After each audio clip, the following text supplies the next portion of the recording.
is presenting Banquets and Catering, an insider's approach to food and beverage. Tom recently did another webinar with us back in October on contract negotiations, so if you need another credit hour, I encourage you to watch that webinar on demand after this one. As I can tell, many of you have seen our chat box, so this is great. So keep sending in those questions to keep this session interactive. A recorded version of this session will be available on demand on our website, where you can find additional on-demand webinars for any of you needing last-minute credit hours before CMP testing. For those of you watching live today, the CMP credit is pending approval from EIC. Once the credit is approved, we will email you your certificate of attendance, so please be on the lookout for that.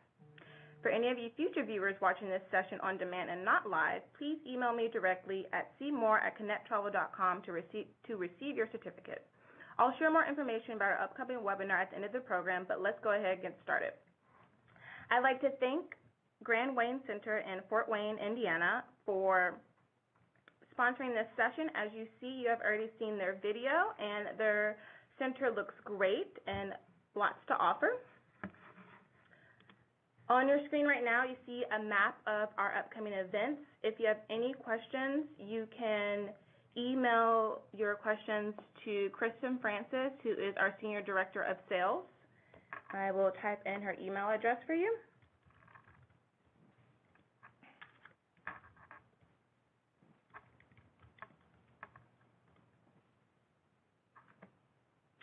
Now, without further ado, it's my pleasure to introduce Tom. Thank you very much, Camille, and great to have everybody here. Hope everyone's having a good spring season so far. And we've got something like 200 people on the call. We have some hotel people and CVB people and lots of meeting planners. So I hope you all enjoy the program. We have a couple polling questions coming up that you'll want to see. Go ahead and check onto that, and then you'll see a couple questions. A couple people don't know that you can negotiate catering and banquets. How many people on this call think you can?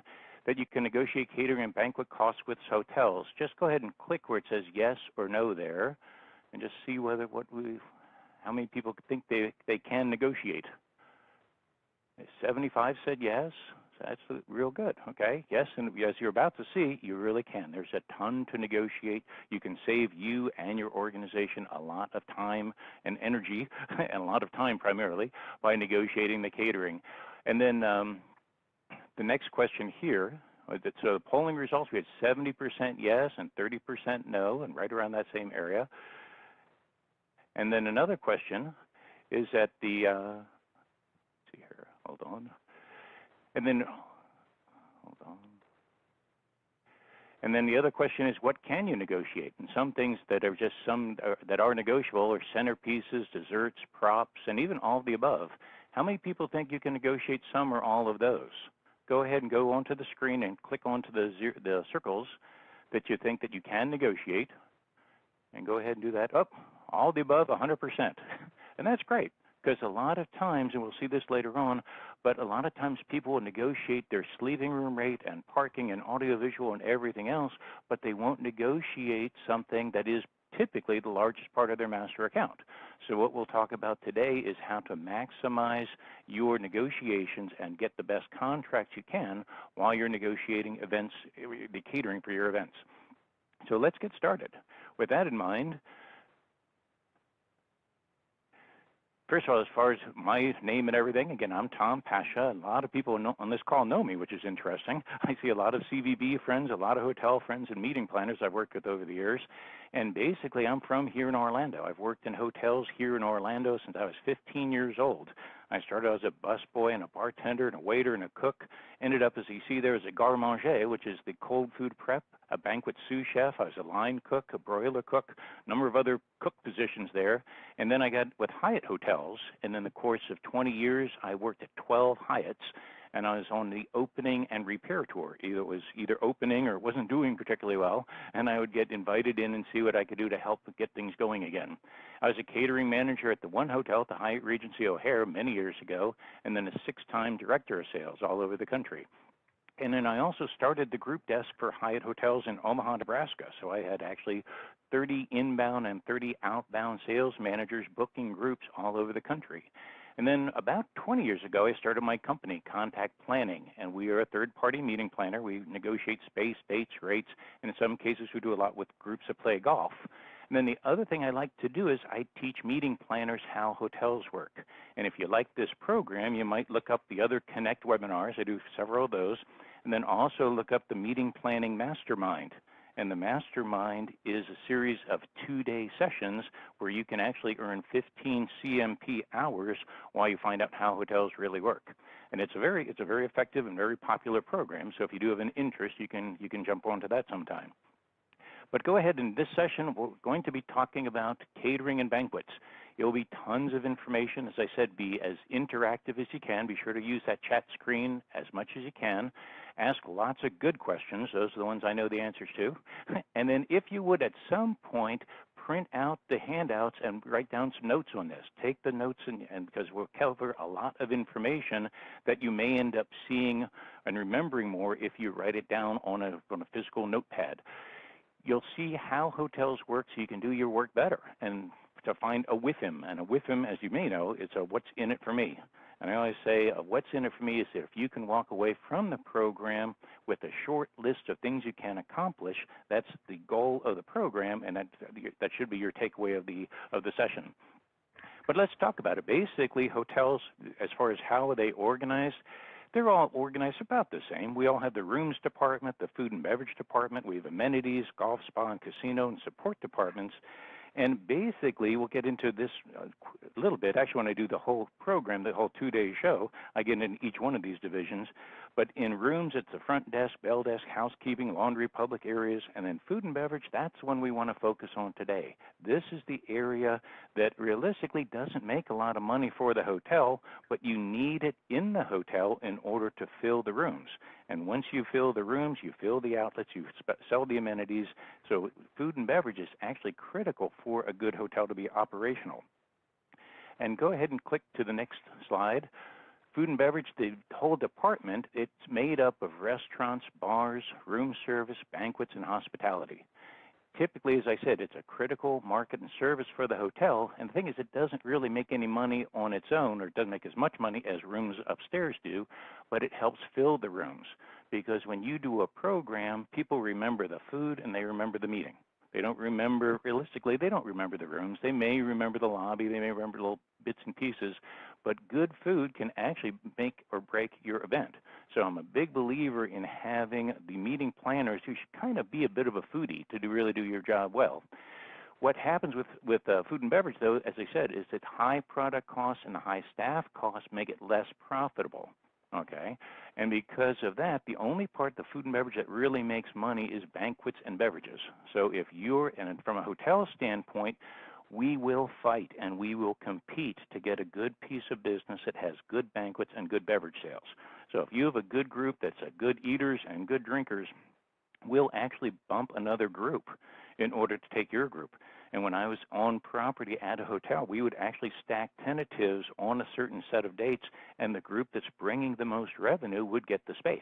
And we would actually very consciously stack groups and wait till we got a good banquet menu from each of them and find out which group was going to spend the most money. And that was the group that got the space. So the question, what you have to do, though, to be from the hotel standpoint, you want to think, what does a hotel need? They need food and beverage, because that's the only part of, they make, the catering makes money, the outlets and the restaurants really don't. So if you are doing catered food and beverage, you can be a very competitive piece of business, and groups or hotels will fight for your group. Go ahead and take a look at the next step. It says hotel accounting is based on GAAPs, generally accepted accounting principles. Every hotel controller has this book somewhere in their office. And basically the way it works is every hotel has sales on the one hand and expenses on the other. All sales and all expenses have to be coded uniformly, so that if you have an interstate hotel company, for example, that manages Hyatt, Hilton, Sheraton, Marriott, you can put all of their 4 P&Ls side by side and they all match. When you look at the generally accepted accounting principles, rooms makes about 80 cents on the dollar. Every dollar they bring in, they get to keep 80 cents of that. Food and beverage, we keep 40 cents. Catered food and beverage is 40%. total F&B is 25% because realistically, we don't make a bunch of money in the outlets. And what we basically lose in the outlets, we make up for in catered F&B. So net, we come in at 40% profit for catered F&B and then 25% overall. So that's why it's so important as meeting planners on this call, if you can tell me, the hotel guy, what you're going to spend in catering and you've got history, you have got some leverage. You can be a very effective meeting planner. So then go ahead to the, here we go, next slide. Like I said, the F&B, and the L side, as we say, the L side of the P&L, we said the P&L is the profit and loss statement. As I said, outlets make maybe 15% profit. We keep 15 cents of every dollar. Banquets make 40% profit. And the reason that is F&B is much more labor and materials intensive. We don't have cooks. We used to call them when I was a kid in the kitchen, we call them chicken skinners and shoemakers and burger flippers and that sort of thing. And a good hotel, you can't have those kind of people. You want really high quality, highly trained professionals. And they are very expensive. An executive chef, a sous chef, saucier, garde manger, and the garde manger is the cold food prep. A sous chef is the second chef. SOUS is second, and you could have a banquet sous, a outlet sous. You could have a number of different sous chefs in a large kitchen. And each one of them is interchangeable, that each one can work in each other's department. Each one of them makes a pretty substantial check. Also in a hotel, you can't use pre-packaged, pre-cooked food. At one point, a lot of hotels did. Now everything's got to be farm to table. It's all got to be seasonal and fresh and good, and that costs extra money. Equipment staff costs a ton of money. Just a dish machine, a Hobart Dishmaster dish machine, dishwashing machine, is about a $30,000 piece of equipment, and that does nothing but wash the dishes, okay? So you can see there's not a lot of profit. There's a lot of expense, but not a lot of profit in F&B, except for catering. And that's the most important part. That's why we're here today, is that if you have catering, you have leverage. So number one, hotels depend on groups, meetings, and conventions, because the reason groups, meetings, and conventions are so much better for a hotel is that all of this meeting space is there to serve catering. And individual travelers, they're not going to have a banquet, where in this case, I get to keep much more of my sales, my profit I get to keep if I can have catered events. So again, if I have groups, meetings, and conventions, I've got better revenue drivers for catering, golf, spa, and gaming. Sunday and Monday arrivals is always a high priority for hotels, but catering is, again, the other top priority. Again, we have bumped other groups who did not have as good a catering profile as a group that we would take. And what we do is, again, we'll stack tentatives, and the one who's spending the most money will get the space. If you want space against other hotels, if you can add catering, if you can get a sponsor program, something to add and increase your catering, that gives you, as I said, a lot of leverage. Convention hotels are designed with meeting space to fill rooms and sell catering. Again, so I think we made that point pretty apparent. But from a hotel standpoint, how do we manage it? It's a massive part of the master account, but many planners, you don't negotiate it. A lot of times you'll end up booking the group, and then you'll ask for the catering menus with the contract. So you'll get the catering menus there with the contract. You sign the contract, then you looked at the catering menus, and then you see that it's $125 a gallon for coffee, and that can get real expensive. Or you say that it's $60 plus for a chicken lunch. And there's a lot of very high ticket items in the catered menu. So what I always do is make sure if you need to cut a deal or if you need to negotiate catering, if you have a big catering profile, make sure you have that in the contract. Make sure you're negotiating that from the very outset, because you want to make sure you're going to be held for exactly what you're comfortable in delivering. You don't want to have a small group with a massive catering minimum because you didn't look at the menus to begin with. So again, what I always look at is a couple things to negotiate. Meals, breaks, and receptions are huge expenses. So you negotiate them when you negotiate your contract. On your RFP, ask for your floor plans, catering, and AV menus. And I always do that whenever I put out an RFP, because I want to see what the price point might be. And I think the highest one I saw was $150 plus chicken dinner, and it was at Pebble Beach, which was amazing to me. So out the door, it was almost $200 per person for a chicken dinner. I was pretty impressed. I actually talked to my catering manager. I said, what is it? Did you have like a therapy session with the chicken before you killed him, or how did that work? Anyway, but just something to ask for. I just want to see that when you first put out your RFP. When you meet with your sales manager, also speak with your catering manager. A lot of times the sales manager will book it, and a lot of times he or she will get transferred or moved on by the time your group gets there. So I'm a big believer when you're going there for your site visit, go speak with your sales manager and meet your catering manager and ideally the convention service manager. A lot of times those two positions don't move as much as the salespeople do. So I always want them to know what's going on. Catering managers actually and convention service managers, once they take your booking, once it goes definite, they have two areas they have to concentrate on. They will negotiate pricing and value-added items. They will try to upsell you into the next level, which is always good.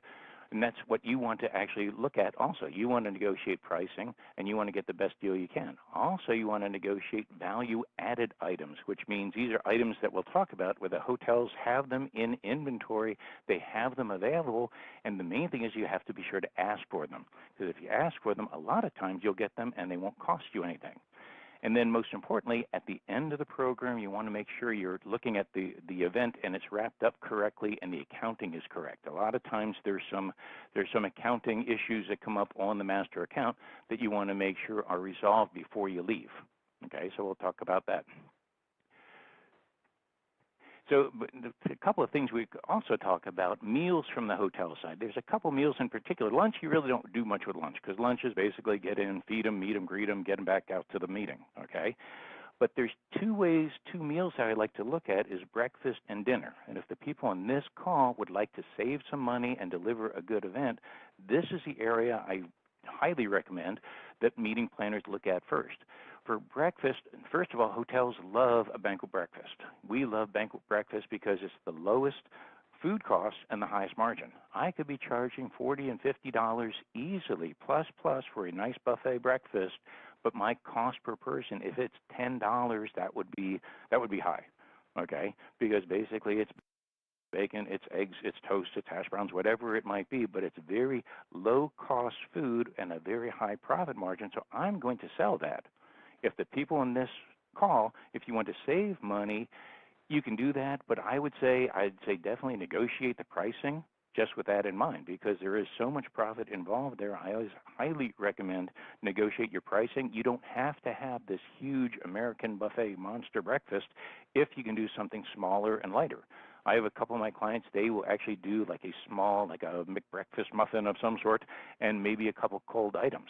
Or they'll do coffee and some bakeries and then maybe a hot item of just one instead of this huge buffet. You can save a lot of money if it's important to you to save money. That first place to look is in breakfast because, again, it's a huge markup on a relatively low-cost item.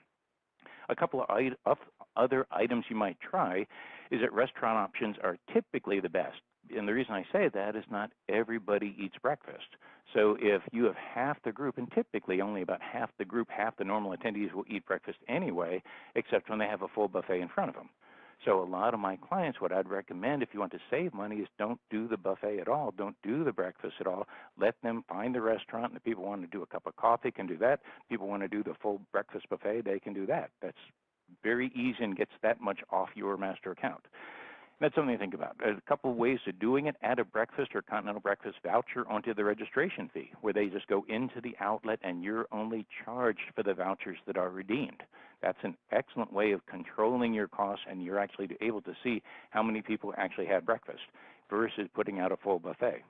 You can have the restaurant vouchers, as I said, added to your F&B minimum. That can be done. You have to negotiate that. Some hotels consider that two separate lines of income. It can be negotiated, though. So just speak with your F&B manager, possibly convention service manager, and he or she might be able to work that out for you. I negotiate having a restaurant breakfast voucher included in the room rate. That's also very good. And sometimes I have a lot of religious groups that may have 2 or 3 or even 4 people in the room. So I'll have one rate for 1, 2, or 3, 4, 1 through 4 people. Each one is different because it's a separate breakfast addition voucher for depending on how many people are in the room. Good thing to do is start the meeting at 8:30. So if you want to have them have breakfast on their own, maybe you could just have coffee and maybe some bakeries in there early, and that's very easily done. Coffee and continental breakfast and meeting room only, full breakfast buffets. Yeah, I typically will do that. I'll do that. I try to avoid big buffets because, again, it's a huge money trap. You can save a bunch of money. And if you do have to serve something, like I said, that last bullet point, keep it light and simple. Big breakfast, slow the group down. Okay, so if you want to see how you can save money right off the bat, that's a good place to start. Okay. The other thing where I say breakfast is kind of a money saving area, the next slide we talked about is on dinner. And dinner is interesting because that's realistically you got to have a dinner. And so if you're having the dinner, you can save some money on it. Plus, you can also have the hotel actually expand and do a little creativity. Hotels, we love dinners. We love dinners because we can actually do something cool. We've got a little bit of money to work with. We probably have a lot of hotels. We have a large prop room where if you want to do a Mexican theme or a seaside theme or a beach theme or something, I probably have a room full of props somewhere in my 1,000-room hotel where I can bring out a number of different things that really don't cost you a lot. So if you think that you can save money on the breakfast, but with dinner you can have something cool and fun, these are good things to do. Okay? These are different standards that you can have as far as how to serve a dinner. And see, a lot of times people do the American service, which is a standard meal. Basically, they drop the plate in front of you, you eat, and then they pick it up and you go. Okay? But there's other options there, and more hotels are doing this. And these are things, actually, I'm doing a lot of banquets, especially for the next two, that are very popular with my groups. Is that the next one would be a buffet service, a standard buffet, and this is a good hint. When you're talking about booking a buffet, you figure about 50 to 75 people per buffet side. So I actually did one for Pampered Chef, and for Pampered Chef, we had 8,000 Pampered Chef people go through the buffet. So we had 42 double-sided buffets running food for 8,000 people. It was a monster group we had at the McCormick place in Chicago. It went very well, but for standard, any kind of buffet service, most important thing is you figure about 50 to 75 people per side. The next buffet option, though, is a buffet service, but you do a plated salad or appetizer. You have it plated and preset, so they sit down, they can have their salad or appetizer, and then when they're ready, they can go through the buffet. And the nice thing about that is it's more for a social event. You have a lot more circulation, a lot more networking, that sort of thing, and it's a good flow, and you don't have as many lines. So that's always a good thing to do. Not a lot. Some groups are now doing that more and more. French service, this is coming. I'm actually doing several groups with this, smaller VIP groups. If you're doing a VIP group, try this. See if your convention service manager and catering people ask to see if they could do French service, where basically everyone's seated at the table, one server serves each item going around the table, and then the second server could be there basically applying a sauce of some sort, a sauces, sides, and spices.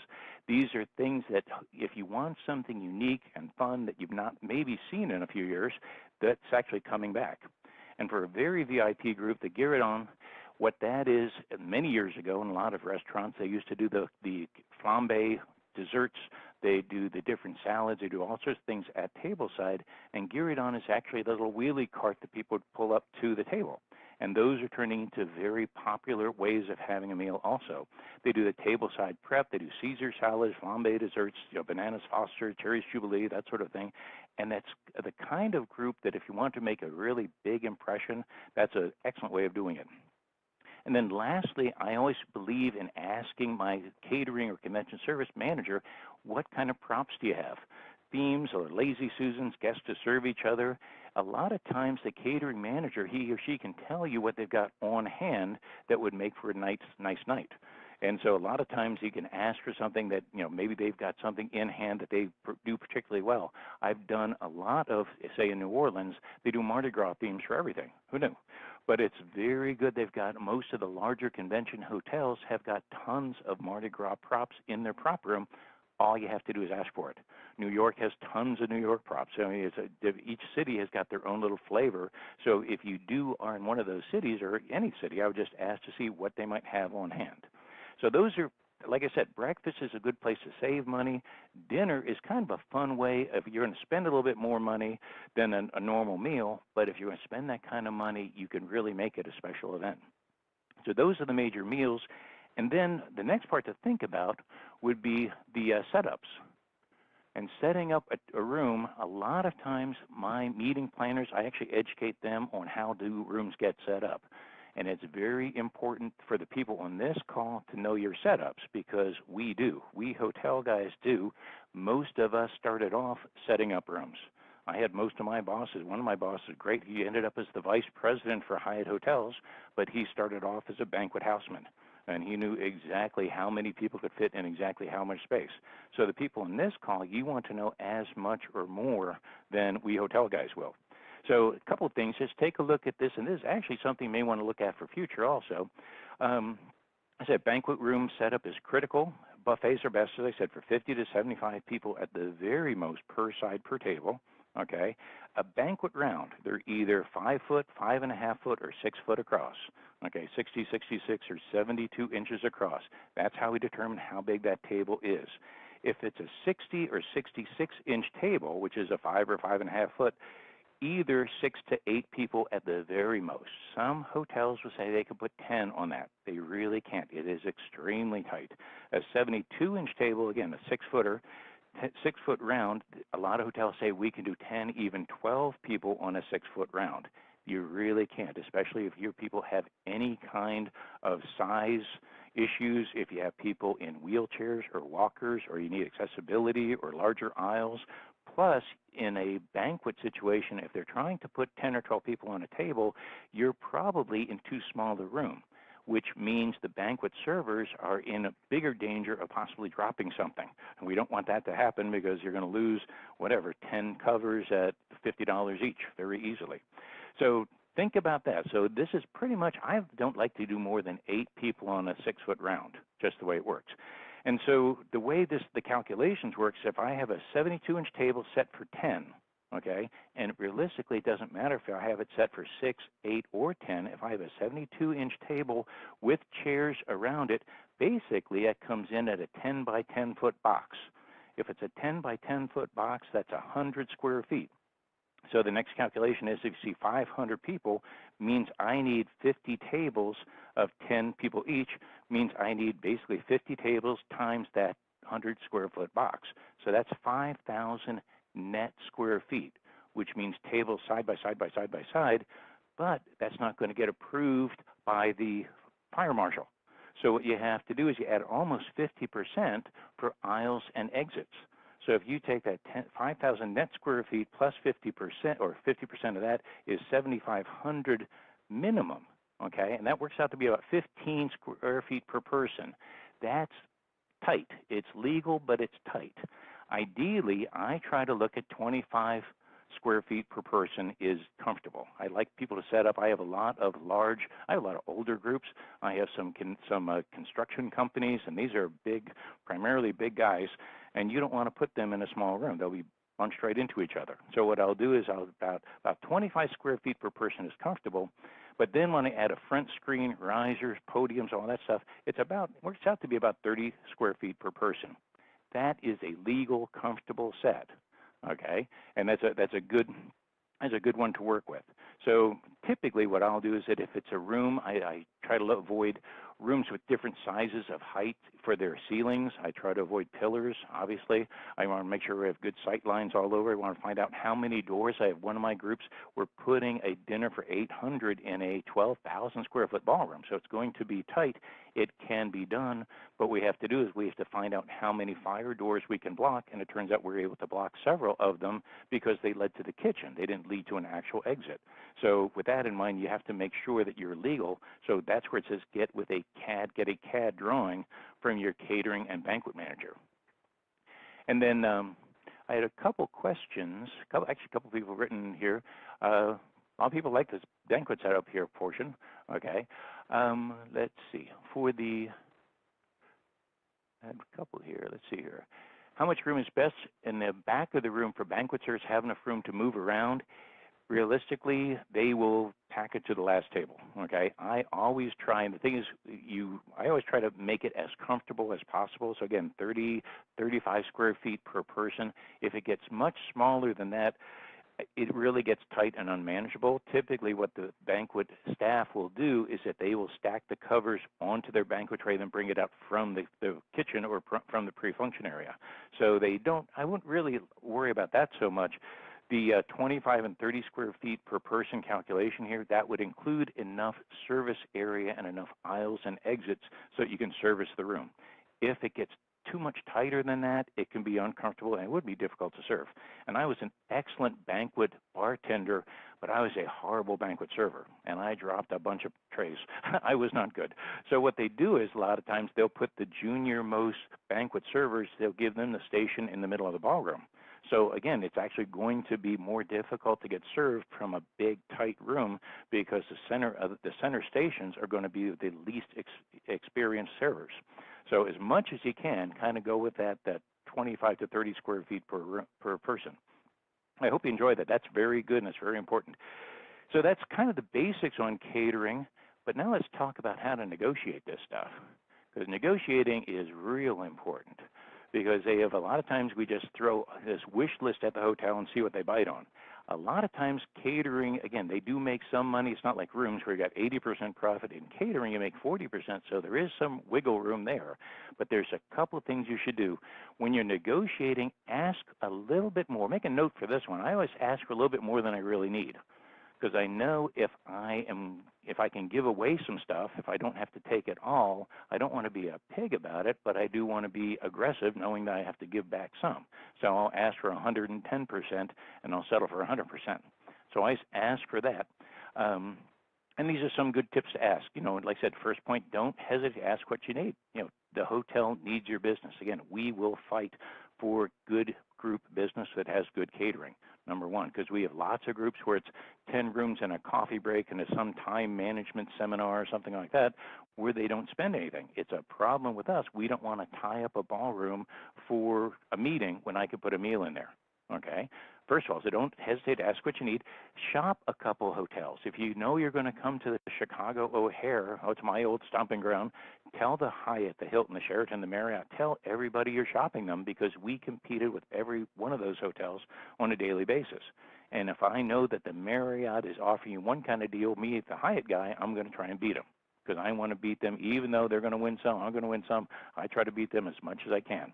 Tell the hotels your decision date. If you're not going to decide till mid-June, that's not a high priority booking for the hotel. If you say you want to get it booked by, say, today, month end, and you can let the hotel do that and you can book it by month end, you have got a lot of leverage. So tell the hotel that. During the course of the site inspection, meet the GM and the sales director. It's so important because, again, two items. Number one, you want them involved in the sale, because if there's some pushback by the sales manager, you want them to be involved if you need to go to the next level, number one. Number two is a lot of times if it's booked years out or a year or more out, a lot of times that sales manager will get moved or whatever to the next hotel, and the GM and sales director will probably, in all likelihood, be there. When I was a sales director, one of my jobs was promoting a third of my crew every year. A third of my crew is out the door to the next hotel. That was my job. So by the time you got to the Hyatt O'Hare or any of my hotels, you were already pretty much ready to be a sales director. So again, meet the top people, and then that'll help your negotiations go better. Negotiate at month end and quarter end. That's very important. Go ahead and circle that one. Okay, I would definitely take a look at that one, because you can get a lot more leverage saying that if I can get a 10% or 20% discount on my catering, I'll have this signed by the 30th of the month. And that most hotels, they all do a month end. A lot of them do a quarterly end. That's where it's going on right now, in March quarter end. And then Hilton case does twice a year. So you want to make sure you do that, because that will also give you some leverage. A lot of times what I'll do is have the contract emailed to me, and this is good. A lot of hotels would do this, and I ask them specifically, I ask them to send me the document in a Word document with changes tracked, so that instead of all the scribbles and line outs and all the nonsense back and forth, I don't want a PDF, I don't want to scan, I want the Word document with changes tracked, so I can insert whatever edits I want, and they can see what I've inserted. And they could go back to their leadership and see and get it approved. And it works so much better than this back and forth where you're faxing and scanning and emailing and all sorts of stuff. If you can just do it with one try, you'll get it done a lot quicker. You do a lot better. The other one here, and this is interesting, I actually teach this during my class, negotiate in person whenever possible. If you're very serious, and again, when I did the negotiation for Pampered Chef for these large monster groups, I will actually get on a plane and go up and negotiate in person because I'm going to negotiate the food cost and parking and audiovisual and setup and tear down and everything, and I can do a lot better in person than I can trading emails and voicemails. And that's kind of a lost art, but I've actually gotten much better deals. And actually, I've gotten thank you notes from general manager and salespeople when I go up and talk to them in person because they really appreciate the concern and the involvement, number one. And then I can also get in touch with the operation people, my convention service manager, the banquet manager, the executive chef. When I get those people on my side also, I can do much better. Okay. In the course of putting all these negotiations, I typically will work in a series of bullet points. I'll confirm each point in order. Basically, I'll just go through each of the 20 points, and it works out well. And if I have one where it's kind of a pushback or a soft spot that we can't get it resolved on the first try, well, I say, well, let's come back to that one. We'll circle it and come back. 90% of the time when I get done with the other 90% will come back to that one or two items and they'll get resolved. They'll say, well, heck with it, let's just put it in, let's book it, because you've already agreed on all the other points. And lastly, if you really want your deal, again, hotels can sell space, dates, and rates. That's all we sell is space, dates, and rates. If you can be flexible with any of those three, you can give yourself some flexibility and some leverage. If you give yourself leverage, you can say, look, if you can move this to a Sunday arrival with a Monday meeting, that's much better than a Tuesday arrival with a Wednesday meeting. Because if I take a Tuesday arrival, I can't sell Sunday and Monday. But if you can take a Sunday arrival, I'll actually comp your arrival reception just to fill that Sunday night. But it comes up to the people on this call, you want to think about you being flexible first, okay? Most importantly for all this is whatever you negotiate, if it's something you want to negotiate, if it's important, if it's 10 rooms and a coffee break, I wouldn't worry about it. But if it is something you want to negotiate, make sure it is in the contract. I always like doing bullet points on whatever it is I'm negotiating, but make sure it's in that contract because people move all the time and people sign and countersign the contract. And I want that in the file because in all likelihood, the people I'm talking to negotiating, a lot of times they're not there when the group comes in. So I want a hard copy backup on everything. Okay? So that's real important. And then when you negotiate catering pricing, and again, this is some items that everybody here you can negotiate right now. A minute.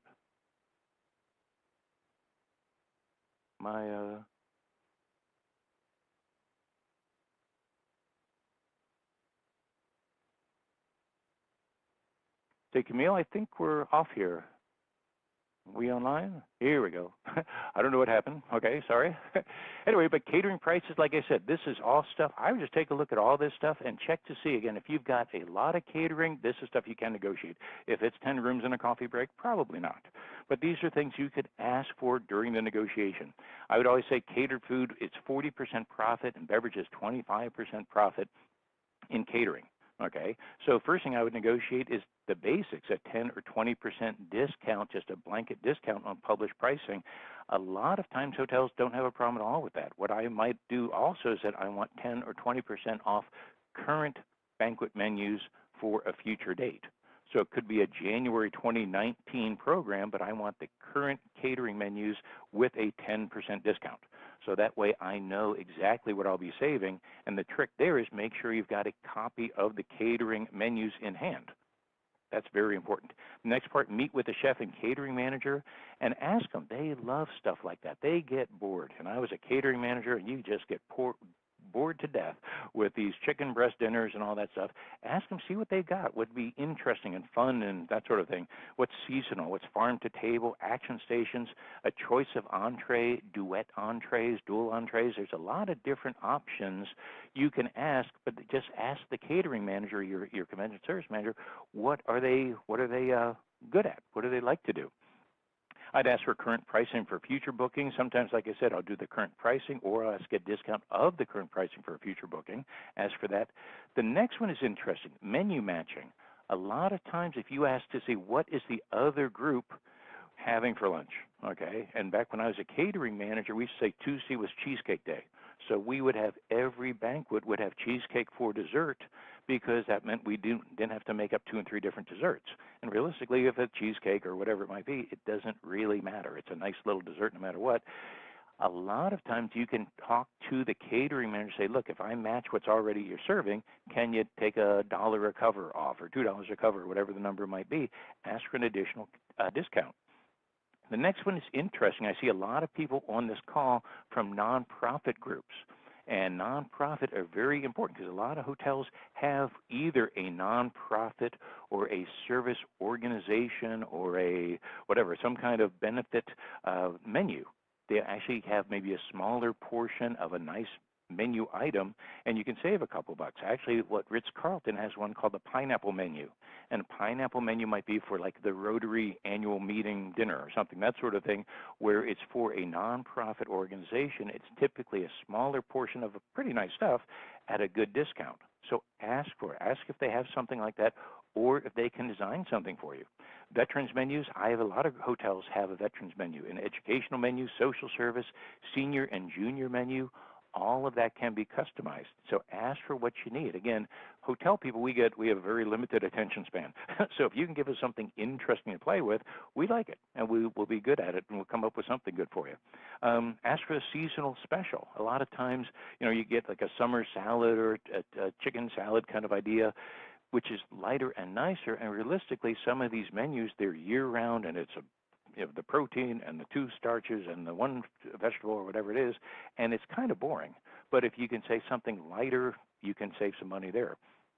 And again, if it is something important where you want to confirm your exact menus and price, make sure it's on your contract. And lastly, that this service charge.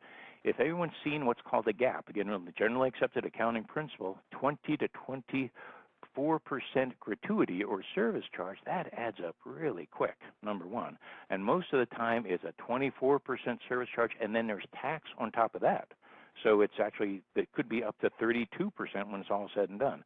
If you can negotiate that, I have groups that will come in, or hotels that come in at 25 and 24%, and I've negotiated down to 20 and 21%. The gap on that is it goes right to the bottom line. Unless it's a union hotel that has that in their union contract, and there's a handful of those, overwhelmingly that goes in as unassigned income. So basically, if they put $20,000 in service charges at their top line, they get to put $20,000 on their bottom line. So hotels automatically will say, no, we can't negotiate that.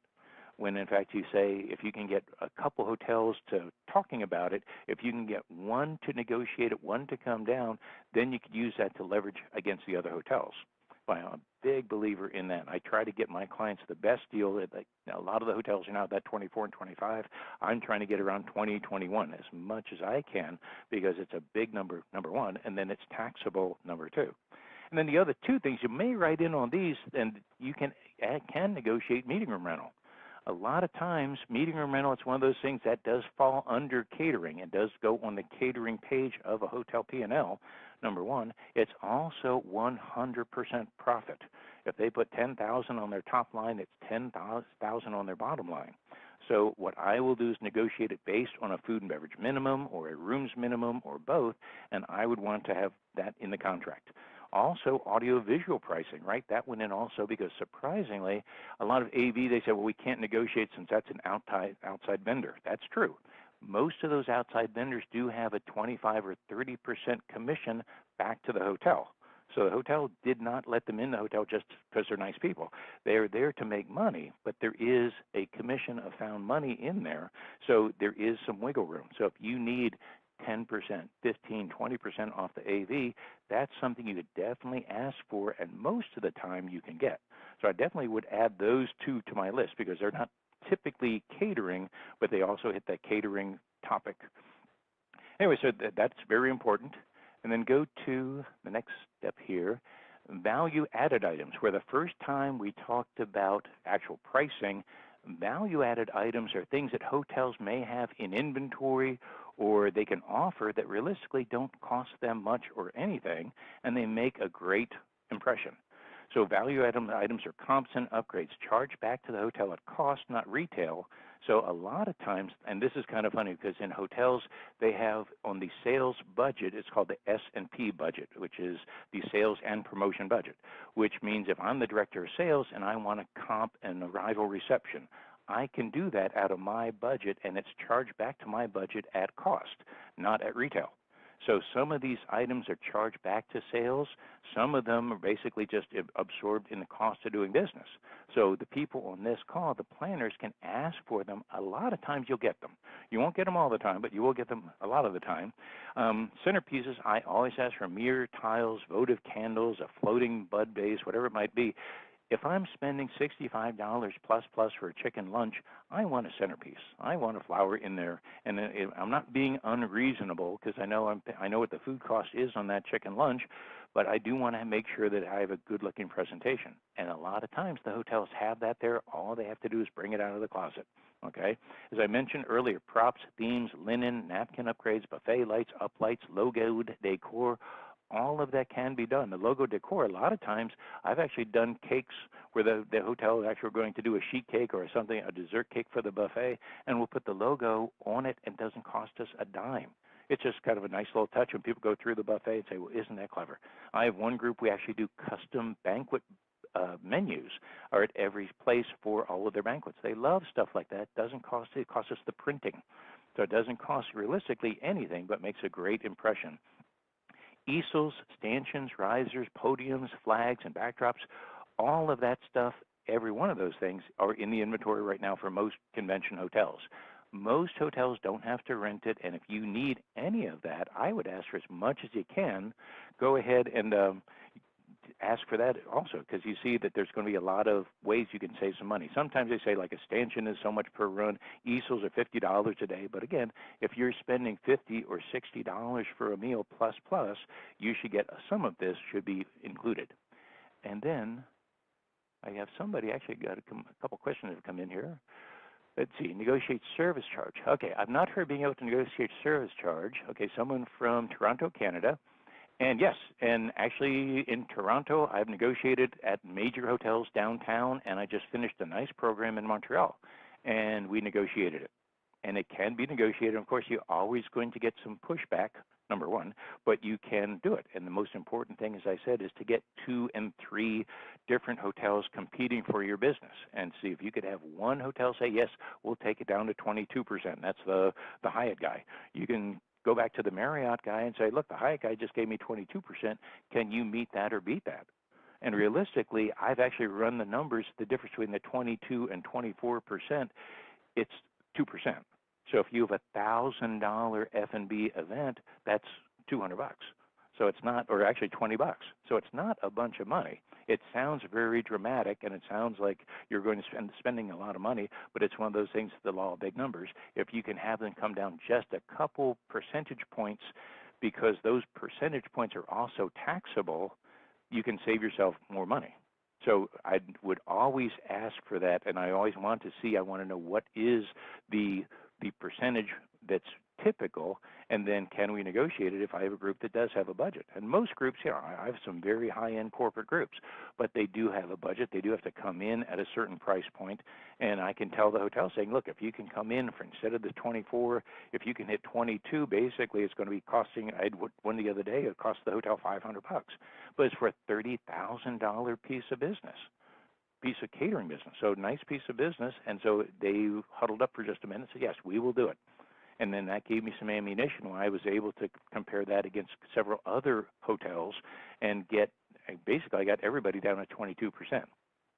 Okay, and then someone else said, you can ask, some hotels seem very reluctant, and that's true because it is 100% profit. It is 100% nonstop profit. If they say they're using to pay their banquet setup guys, that is not true.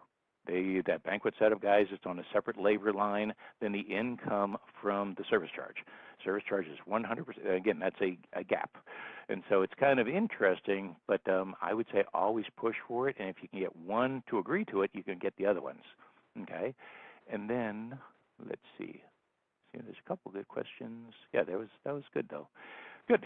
And then I also have these are bonus ways to save money. Okay, so we talked about how to negotiate pricing, how to negotiate value-added items, and then they say you just want to save a couple bucks. What's kind of the fast and dirty, the Tom Pasha F&D method? A lot of times skip the top shelf booze. House pour is okay. People aren't drinking the liquor they used to drink anyway now. If you have a boss or a client or somebody who only drinks Cristal or only drinks Grey Goose or something, you can have one bottle of his or her special liquor in one bar and tell your one VIP where his VIP liquor might be.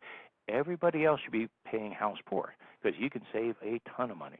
And the other thing I like, I'll just kind of run through the list, negotiate bartender fees. That used to be an automatic. Bartenders used to be comp with a certain amount of per bartender pour. And now they're saying, well, if you want to do a bartender, now we've got to do, it'll be $500 per bar, and we're still going to charge you for the bartender. I would recommend as much as you can, if you have a good drinking group, you should not be paying for a bartender. Stand-up tables for receptions. We don't want people camping. We don't want people camping. I want them to come in to enjoy the evening and that sort of thing and circulate and network and mingle, and that's very important. But I would try to avoid as many seating areas as I could. I'd have mostly the high boys and high top tables. And let's see. Oh, someone's here. Thanks for the answer. Oh, okay, yeah. Someone had asked about kosher catering. F&B minimum, bringing in your own caterer. A lot of times if you bring in the caterer, you have a per person price that the hotel, like a service charge for that. Realistically, the hotel does have to set up the room and tear down the room, that sort of thing. There are costs involved. And so I would just tell them what the number is that you're comfortable with. Because there is a number in there, and they're going to ask for $35 or $40 per person, which is fairly typical. Where if you think that 10 or 15 is something you've worked with before, you can work with that, I would go in with that. And somewhere between the two, you can possibly find the right number. Okay, but let's go back to this here. Stand-up tables for receptions. I like that. Like I said, line at the bar are okay. A lot of times if your bars are 4 and 5 people deep, that's okay because you are getting some networking done and conversations and waiting in line. As long as you're not waiting in line for too long, 6, 7, 8 people deep, or they have a line for a cashier. I say there's 2 ways of emptying a room is open a cash bar or play polka music. Okay, so if you can not do that, do a hosted bar, maybe do just the first 2 rounds are on the master account, something like that, because now the pricing on a cash bar could be $10 a drink now, and very few people are going to be wanting to have more than 1 or 2 drinks at that kind of price point. So that's always something to think about, is that, if you have it where people are in line, you can actually save. You don't need that many bartenders.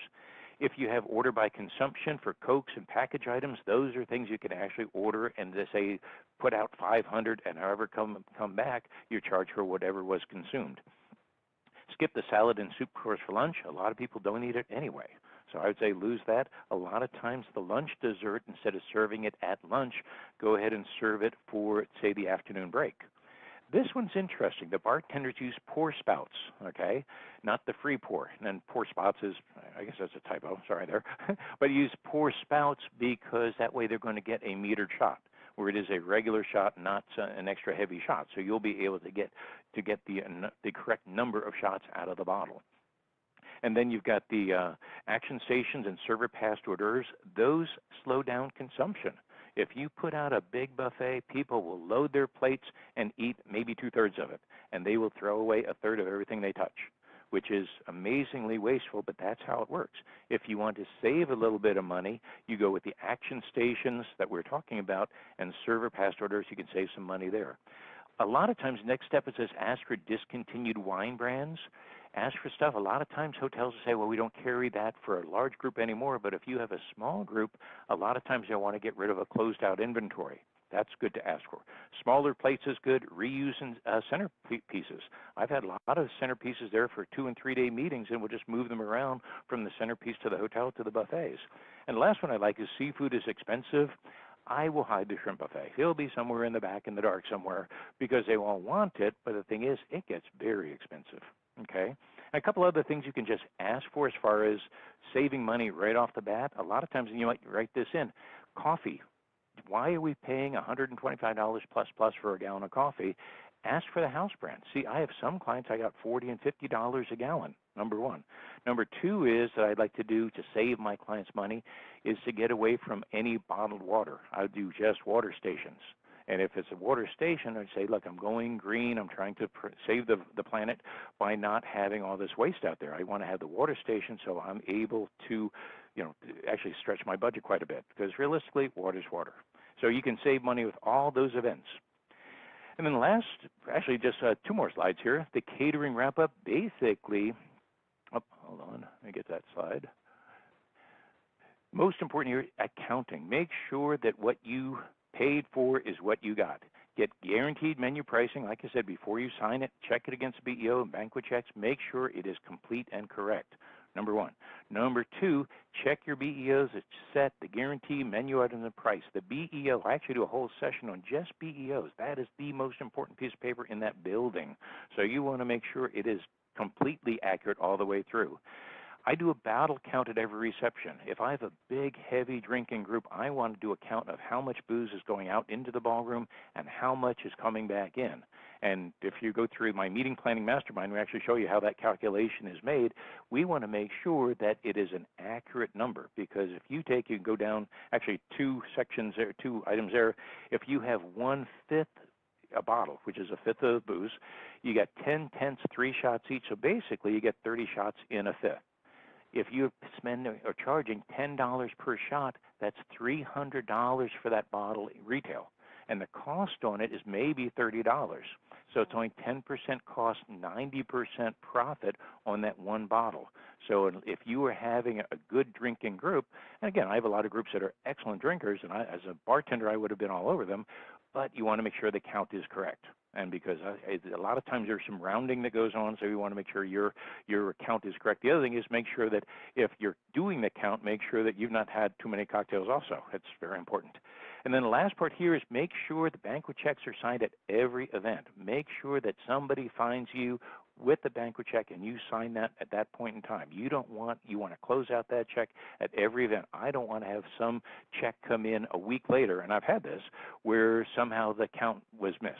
And I don't want to do that, because what I want to do is make sure it's accurate, number one, and then when it hits the P&L or hits the master account, that it's posted correctly, that I don't have to challenge it later on. And then lastly, catering. Like I said, it's the fun part of our business. It is a cool part of the show. We get it all wrapped up into, rooms and dates and space and everything else. But catering is actually pretty hip. So if you can or would like to, be sure to kind of be a bit of a foodie. Get a cookbook, take a class, spend some time in the kitchen. Chefs love visits. I always ask when I do a site inspection, I want to go back in the kitchen just to see what it looks like. If it's clean and nice and sharp and quiet, that's how the hotel runs. If it's loud and messy and it's a problem, maybe I want to look at another hotel. I want to kind of enjoy the catering part of the show, though. So I'm going to go through the kitchen. I want to meet the chef. I want to, a lot of times during the tour, instead of doing the lunch in the restaurant, I'll ask for an extra plate up, 1 plate up sample that went out on the banquet that day. Okay? And when you see a banquet, as I said, from the hotel side, you now have an idea of how we hotel guys look at the food cost, at our banquet sales, at our beverage sales, and now you know some negotiating hot points. Now you can be hopefully to buy better catering, book better banquets. So if you would give me a call, as I said in the very last slide here, if I can help you on anything at all, you've got my contact information there. And it's been a pleasure having everyone here. I hope you had a good time. And thank you very much. Tom. Pardon me? You have a few questions. I wanted to cover those also, yes. Okay, Let's see here. Tom's High Window, okay, here we go.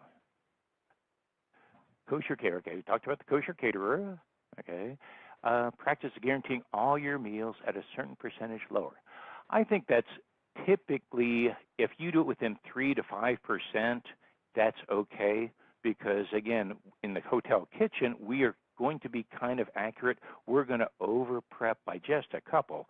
The example someone sent here is that if you know you're going to have 100 people, should you only guarantee 75? I would not, because in all likelihood you'll be closer to 90 or 95, and you'll have to prep that extra 10 to 20 covers quickly. and you'll get problems. You will get food problems. You'll get, someone gets sent back to the kitchen, or will be a late serve, and we'll be trying to get the table served correctly, and 8 of the people get served and 2 of the people won't. And so I wouldn't do that, but I'd say if you say 95% is a good number, okay? And then I've got someone says here, get free product for conferences. Oh, okay. Let's see here. Someone says, in this case, Coca-Cola is one of our sponsors. We get free product for our conferences. We get charged a corkage fee for bringing it in. Should I be counting the bottles the hotel staff puts out for each meal? If it's typically a corkage is a flat fee. I would do it on a flat fee basis. I wouldn't do it on a per person or per bottle basis.